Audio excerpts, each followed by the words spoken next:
Ce n'est pas un simple duel, mais une vraie guerre qui s'annonce dans le monde de l'escrime. L'attaquant, la Fédération internationale. Le premier bastion de résistants, le club de Cesson-Sévigné. Quant à la pomme de discorde, c'est la modification des règles du fleuret et du sabre. En effet, la Fédération souhaite simplifier le jeu de ses armes afin de le rapprocher de celui de l'épée.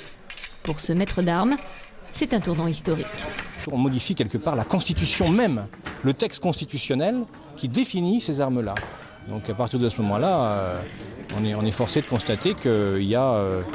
on se dirige quelque part vers un abandon, une dépréciation, une dénaturation profonde du fleuret et du sabre. C'est une sentence de mort.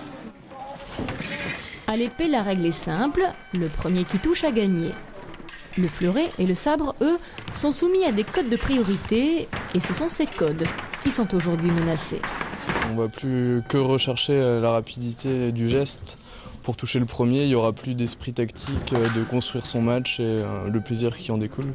Il y aura moins de jeu, il y aura moins de recherche, il y aura moins de tactique. Et ce sera des matchs qui seront plutôt basés sur de l'attente et sur du test de l'adversaire. Et c'est ça, surtout de l'attente.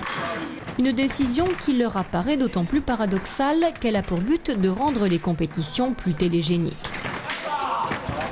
L'un des principes essentiels de l'épée, c'est la prise de risque minimale. Or, qui dit prise de risque minimale, dit moins d'action, moins de spectacle.